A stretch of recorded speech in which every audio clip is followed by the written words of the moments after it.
Sige po, ano po bang matutulong ko sa inyo today? Ano po bang nararamdaman Ito niyo? po kasi may triggered finger na po 'to. Patingin nga po. Yes, sarado nyo. Hindi nakasarado. Tapos bukas nyo po. Hindi siya trigger finger.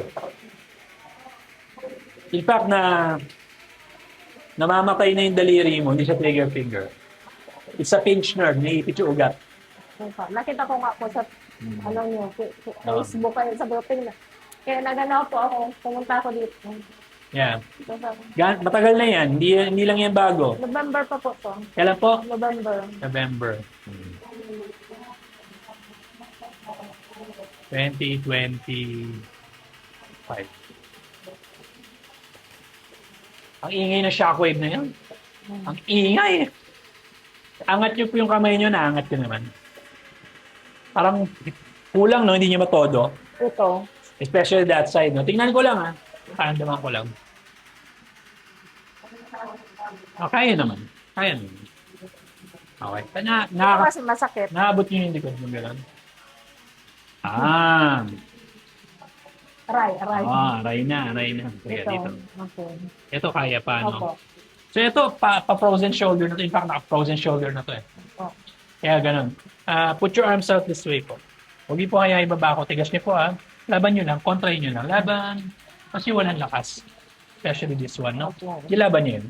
Oo. Thumbs down tayo ganun. Laban niyo po, ha? Laban niyo po. Ibaba ko labanan niyo. Wala ring lakas, no? Opo. Tapos relax nyo lang, ha? Ano ang sakit? Ito. Or ito. O pareho lang. Pareho lang. Pareho lang. So it's definitely pinch nerve.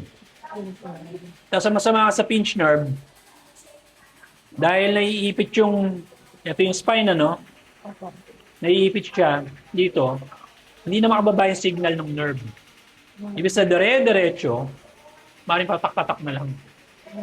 Ang problema, dahil hindi na makababa yung signal ng nerve, nawawala na ng movement to. So para siyang halaman na nalalanta. Opo. Kaya hindi mo na masarado kasi mo nakadiretso na siyang gano'n pag sinasarado mo. Hindi na siya may sarado ng ganito, di ba? Diretso na siya. Kasi nga, wala nang signal yung nerve papunta sa muscle. At ang muscle na walang support ng nerves, nalalanta. Nawawala ng motion, nawawala ng galaw. Until finally, titigas siya, tapos mapaparalyze siya. Yun ang problema. Ganon kadelikado ang pinch nerve. Hindi ko na sinabi ng gusto sa video, di ba? Kasi syempre masyadong, oh my God, nakakatakot naman. Kasi mas madali ipaliwanag kakaharap ko na kayo, eh. Pag napabayaan siya, napaparalyze talaga siya. Kaya it's better na ma-address yan hanggat maaga, hanggat nagagalaw-galaw mo pa. Kasi, ito hindi mo nagagalaw. Pero pansin mo sa kabila, frozen shoulder naman, Opo. sari-saring problema. Better na ma-address na yung pinch nerve na yan, matanggal na natin pagkakaipit, dumaloy na yung nerve supply mo, gagalaw ngayon yung muscles mo. So yun ang gagawin natin ngayon. Papagalawin natin yung ibang muscles mo para hindi na mapagod yung ibang muscles na umiipit sa nerve. Kasi may mga muscles ka na umiipit sa nerve. Yung mga nagtatrabaho ngayon. Overwork na sila. Yan ang nangyayari, di ba? Let's say simple math lang naman, 10 muscle. 5 lang gumagana, 5 hindi. Mapapagod to. Pag napagod to, kailangan pa niya mag-support sa likod mo, to titigas siya. Kaya umiipit sa nerve, kaya nawawalan ka ng nerve supply. Yun ang nangyayari. Ano nga gawin natin? Kung hindi gumagana to, digisingin natin. Para hindi na mapagod to, hindi na siya iipit. Kaya lang, syempre, may nakasanayan na siya since November. Ganyan na siya, natutulog siya. Ginising. Kasi ginising namin ngayon. Magta-try siya uli matulog. Para siyang teenager. Pag ginising mo, matutulog uli. So, gagawin natin, ulit-ulitin natin yung pagising sa kanya. Opo. So, how do we know na kaya natin pagalingin to? May trial session tayo today, di ba? Sa trial session natin, gusto lang natin maramdaman, may magbabago ba? Okay. Kasi pag may nagbago, at least may ebidensya tayo na, kaya natin pagalingin to kasi sa unang session pa nga lang may pagbabago na.